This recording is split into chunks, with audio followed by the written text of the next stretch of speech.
Hello বন্ধুরা, কেমন আছেন সবাই? আশা রাখছি আপনারা প্রত্যেকেই যে যেখানেই আছেন ভীষণই ভালো আছেন। মৌসুমীজ ওয়ার্ল্ডের নতুন একটা ভিডিওতে আপনাদের সকলকে জানাই স্বাগত। আজ আপনাদের সাথে শেয়ার করব ধনেপাতার আচারের রেসিপি। এটা কিন্তু শুধুমাত্র যে দারুণ খেতে তাই নয়, অসময়ে যখন ধনেপাতা খুব একটা অ্যাভেলেবেল থাকে না, অর্থাৎ শীত চলে গেলেই কিন্তু শীতকালের মতো ফ্রেশ ধনেপাতাগুলো আর সেভাবে পাওয়া যায় না বাজারে। তখনের জন্য সংরক্ষণ করে রাখতেও কিন্তু এই ধনেপাতার আচার অনবদ্য। আমি কিন্তু বাড়ির জন্য তৈরি করে ফেললাম, আর কিভাবে তৈরি করেছি সেটাই আজকে শেয়ার করব আপনাদের সাথেও। আমাদের এখানে সাধারণত ধনেপাতা কিন্তু ওজনে নয়, আটি হিসাবে বিক্রি হয়।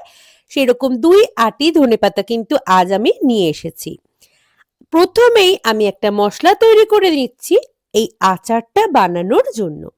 এর মধ্যে নিয়ে নিয়েছি ১ চামচ পরিমাণ গোটা জিরে, ১ চামচ গোটা ধনে আর ১ চামচ গোটা মৌরি। শুকনো কড়াইতে বেশ কিছু সময়ের জন্য প্রথমে খুব ভালোভাবে ভেজে নেব, আর তারপর একটু ঠান্ডা করে মিক্সিতে একটা গুঁড়ো করে রাখবো। এটা আমার কিন্তু পরবর্তী সময় ব্যবহার করতে লাগবে। প্রথমেই যে ধনেপাতাগুলো আমি নিয়েছি পরিষ্কার করে বারংবার ধুয়ে নিয়েছি এবং শুধুমাত্র গোড়ার দিকের অংশগুলো আমি বাদ দিয়ে ফেলেছি। কড়াইতে নিয়ে নিয়েছি অল্প পরিমাণ তেল। প্রথমে তেলটাকে গরম করে পরিষ্কার করে নেওয়া ধনেপাতাগুলোকে কিন্তু এর মধ্যে দিয়ে দিলাম। অনেক সময় দেখা যায় বাজার থেকে আমরা যখনই ধনেপাতা কিনে আনি, এনে পরিষ্কার করার জন্য যে জল ব্যবহার করি সেই জল কিন্তু কিছুটা পরিমাণে থেকে যায়, কারণ সাধারণভাবে হাত দিয়ে আমরা যতই প্রেস করে জলটাকে বের করে ফেলি না কেন, অনেকটা জলে কিন্তু এর মধ্যে থেকে যায়। আর আচারটা তৈরি হয়ে যাওয়ার পর অল্প কদিনের মধ্যেই আচারটা কিন্তু নষ্ট হয়ে যায়।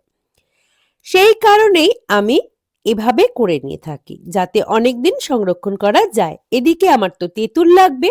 পাকা তেঁতুল নিয়ে নিয়েছি বেশ কিছু পরিমাণ, আর উষ্ণ জলে বেশ কিছু সময়ের জন্য ভিজিয়ে এবার কিন্তু একটা ছাঁকনির সাহায্যে ছেঁকে তেঁতুলের এই যে কাতটা সম্পূর্ণটাই বের করে বীজগুলো আলাদা করে ফেলে দিচ্ছি।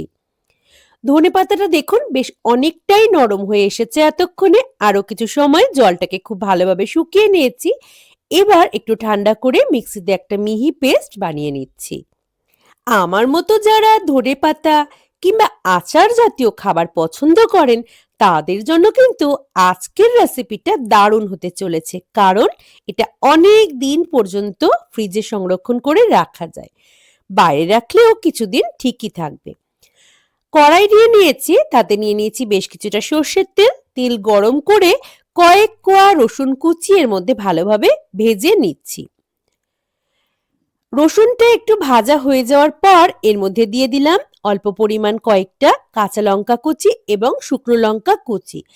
আমি কিন্তু ঝালের পরিমাণটা সব রান্নার ক্ষেত্রে একটু কমই দিই, যেহেতু আমরা ঝালটা খুব কম পছন্দ করি। সেই কারণে আপনারা কিন্তু আপনাদের স্বাদ অনুসারে ঝালের পরিমাণটা ঠিক করে নেবেন।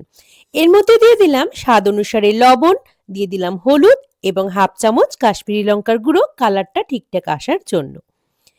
ভালোভাবে নাড়িয়ে চাড়িয়ে মিশিয়ে নিয়েছি। আর তেঁতুলের কাতটা কিন্তু আগেই তৈরি করে রেখেছিলাম, সেই সম্পূর্ণ তেঁতুলের কাতটাও এবার এর মধ্যে দিয়ে খুব ভালোভাবে বেশ কিছু সময়ের জন্য কষিয়ে নেব। তেঁতুলটা যুক্ত করার পর কিন্তু বারংবার নাড়িয়ে দিতে হবে, যাতে নিচের অংশ কোনোভাবেই পুড়ে না যায়। আমি এর মধ্যে কিন্তু আরো একটা উপাদান যুক্ত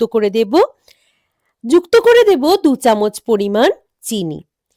এই মিষ্টির পরিমাণটাও কিন্তু বাড়িয়ে বা কমিয়ে নেওয়াই যেতে পারে। আমি এখানে ২ চামচ চিনি ব্যবহার করলাম, আর আরো একবার ভালোভাবে খুন্তির সাহায্যে মিশিয়ে নিয়েছি। এবার আগে থেকে যে ধনেপাতাটা আমি পরিষ্কার করে ধুয়ে ভাপিয়ে বেটে রেখেছিলাম মিক্সিতে, সেটাই কিন্তু সম্পূর্ণটা নিয়ে নিলাম এর মধ্যে।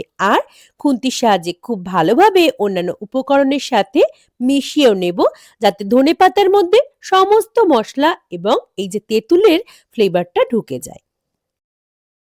যারা ধনেপাতা ভীষণই পছন্দ করেন, শীত চলে যাওয়ার আগে আমি বলবো এভাবে একটু অবশ্যই বানিয়ে রেখে দিন নিজের বাড়ির জন্য।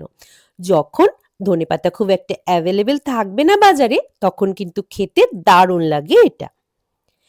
আর দেখুন প্রথমেই যে মশলাটা আমি বানিয়ে রেখেছিলাম জিরে, মৌরি এবং ধনে গুঁড়ো করে, সেই মশলাটাই কিন্তু এবার ব্যবহার করছি আর খুব ভালোভাবে আরও একবার খুন্তির সাহায্যে ভালোভাবে মিশিয়ে নেব। গুঁড়ো মশলাটা মিশিয়ে নেওয়ার পর মিনিট কয়েক সময়ের জন্য একেবারে মৃদু আঁচে জাল হতে দেব। তাহলেই কিন্তু আমার আচারটা হয়ে যাবে সম্পূর্ণ রেডি। তবে এই অবস্থায় বারংবার আমি নেড়ে দিচ্ছি, কারণ নিচের অংশ যাতে কোনোভাবেই পুড়ে না যায়। আচারটা ঠান্ডা করে নিয়েছি, কারণ আচার জাতীয় জিনিস একেবারে গরমে ভালো লাগে না।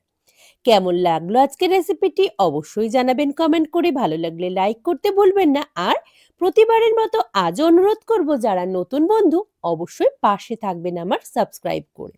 আজকের মতো এই পর্যন্তই। আপনাদের সাথে নতুন ভিডিও নিয়ে হাজির হব খুব তাড়াতাড়ি। ততক্ষণের জন্য সকলে খুব ভালো থাকবেন আর অবশ্যই সাথেও থাকবেন।